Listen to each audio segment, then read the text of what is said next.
అతి తక్కువ బడ్జెట్‌తో మీ పర్సనల్ ఇంటర్వ్యూస్ మరియు వ్యాపార ప్రకటనల కొరకు ఈ నంబర్‌ని సంప్రదించండి. నేను ఇప్పుడు చైనాలో ఉన్నాను. మీరు ఇక్కడ చూస్తే కనుక ప్రజలు హ్యాపీగా ఉన్నారు. ఏ జబ్బులు రొచ్చులు లేవు. చక్కగా ఎవరి పనులు వాళ్ళు చేసుకుంటున్నారు, హ్యాపీగా ఉంటున్నారు. సో 11 అవుతుంది రాత్రి టైము. చూడండి, ఎవరో కనీసం మాస్క్ కూడా పెట్టుకోవాల్సిన అవసరం లేదు ఇక్కడ. ఇదంతా కూడా మన మీడియాలో చూస్తున్న వార్తలన్నీ ఏంటంటే నాకు చాలా ఆశ్చర్యంగా అనిపిస్తుంది. సో పక్క దేశంలో ఏదో అయిపోతుందని ఒక వార్త సృష్టించుకుని దాంట్లో టైం పాస్ చేసే మనం మన దేశంలో ఏం జరుగుతుందా అని కనీసమైన ఆలోచన చేయలేకపోతుంది మన సమాజం. అది చాలా బాధాకరమైన విషయం. ఇక్కడ గడిచిన 1 సంవత్సరంగా మనం చూసుకున్నా కూడా ఒక 2 నెలలు ఒక రకంగా, 2 నెలలు ఒక రకంగా, 2 నెలలు ఒక రకంగా రకరకాలుగా ప్రజలు ఇబ్బంది పడుతున్నారు. కొన్నాళ్ళేమో కాళ్ళు వాసిపోయి రకరకాల జ్వరాలు వచ్చినాయి, కొన్నాళ్ళేమో డెంగ్యూ కాకుండా ప్లేట్లెట్లు పడిపోయినాయి, కొన్నాళ్ళేమో పెద్ద వయసు వాళ్ళందరికీ కూడా హార్ట్ వీక్ అయిపోయింది, సడన్ గా అలా చనిపోయారు. ఆ తర్వాత యంగ్స్టర్స్ కొంతమంది, సో వయసులో ఉన్న ఆడవాళ్ళు రక్తం చిక్కబడిపోయి సడన్ హార్ట్ అటాక్ లో చచ్చిపోవడం, లేదా యంగ్స్టర్స్ ఒక మొన్న అక్టోబర్ సీజన్ లో చూసుకుంటే కనుక 1-2 నెలల పాటు యంగ్స్టర్స్ సడన్ గా హార్ట్ అటాక్ లో చచ్చిపోవటం, ఇదంతా ఏదో లింక్ ఉంది. సో మన దేశంలో కూడా చాలా వైరస్లో ఏదో ఒక క్రిములు వస్తున్నాయి, వాటి వల్లే కదా ఇవన్నీ జరుగుతుంది. దాని గురించి ఏం జరుగుతుంది ఏంటి అని కనీసమైన ఆలోచన ఏమన్నా ఉందా? దాని గురించి విశ్లేషణ ఉందా? పరిశోధన ఉందా? దానికి ఏమైనా పరిష్కారాలు ఉన్నాయా? ప్రజారోగ్యం గురించి ఏమాత్రం కూడా ఏమీ లేకుండా మనం ఏంటయ్యా అంటే చైనాలో దాచేస్తున్నారు.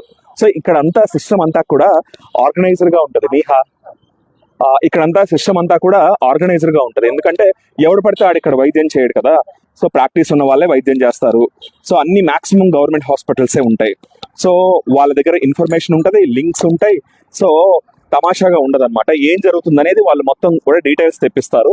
సో ఈ సీజన్ లో ఏ రకమైన నిమోనియాలు ఎన్ని వస్తున్నాయి ఏంటనేది వాళ్ళు పూర్తి వివరాలు తీసుకుంటారు. మనకు మళ్ళీ ఇట్లా వదిలేరు. వాళ్ళు ప్రజారోగ్యాన్ని గాలికి వదిలేశారు. ఈ దేశం అసలు కోవిడ్ లో ఈ దేశంలో వచ్చింది, కోవిడ్ ఈ దేశంలోనే వచ్చింది.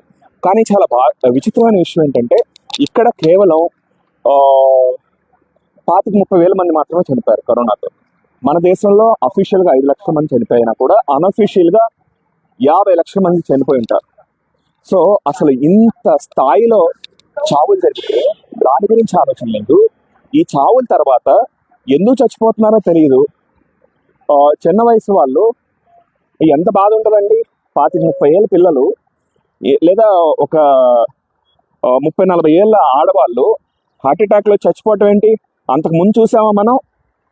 ఈ కోవిడ్ తర్వాత ఎందుకు ఇలా జరుగుతుంది దాని గురించి ఏమాత్రం కూడా మనం ఆలోచన చేయకుండా ఏదన్నా అంటే అది కారణం కాదు, ఇది కారణం కాదు, ఏంటో మరి ఏది కారణమో అది చెప్పరు. కారణం ఏంటనే చెప్పరు. 2 ఏళ్ల పాటు ఎక్సర్సైజ్ చేయమాకుండా ICMR చెప్పుద్ది. 2 ఏళ్ళు అయిపోయింది, మరి ఇప్పుడు ఏం చెప్తారు? సో ఇది ఒక ప్యాటర్న్ లో జరుగుతున్నాయి ఇవన్నీ కూడా.